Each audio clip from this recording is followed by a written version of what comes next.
Scion's methods unsettling, but they can uncover Savathun's plans more efficiently than I ever could.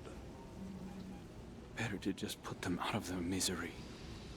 Keitel believes these Hive might hold deeper secrets. Do not make the mistake of thinking these things deserve your sympathy. Even though they have the light.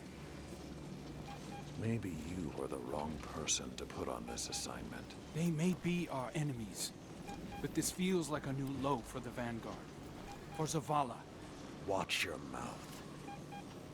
You New Light see Zavala as some toothless diplomat, but you wouldn't believe what he sacrificed to become the man he is. Someone who will make the hard choice, and make sure his people understand why. And I can't wait to hear the speech about all this. You want a speech? Today the Vanguard did what had to be done. Mercy prevailed. Speech over. Say it a little louder. I don't think this guy could hear you. This doesn't look like mercy to me. Then you're not looking hard enough.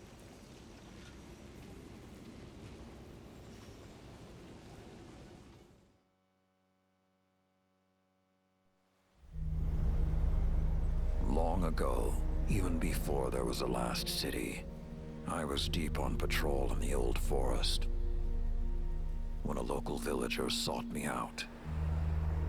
They asked me to catch a thief. I told them the Iron Lords were no mercenaries, but I saw their pride as well as their poverty. When they offered me a loaf of black bread instead of coin, I agreed. Just before sunrise, I caught my thief.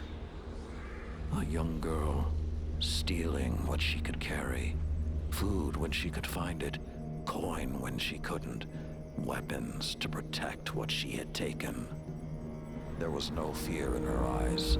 She said the bandits in the forest ordered her to steal in exchange for protection. The penalty for theft in those times was death.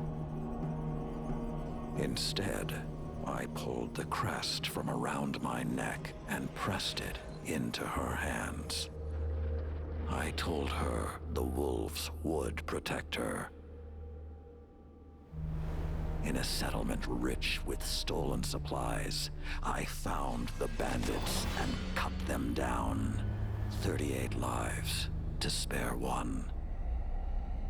And for a time, I believed that was mercy. Many winters passed before I found myself back in that part of the old forest. This time, no one sought me out.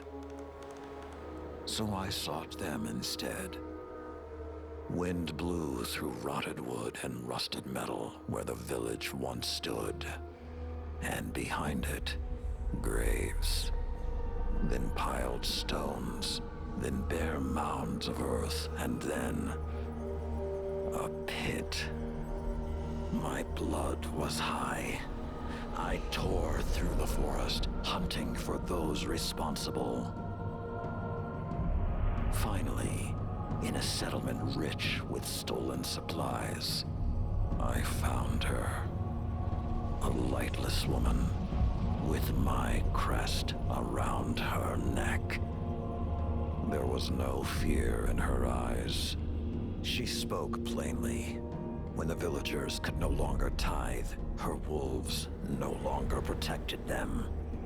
She bled them dry, and when they had no more to give, she sent in her men, unleashed her wolves. Mercy to an enemy cannot come at the cost of mercy for their victims. The right path isn't always easy to find.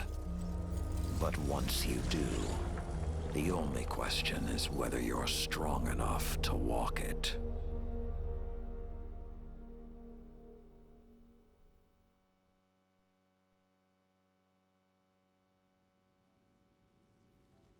Consider that.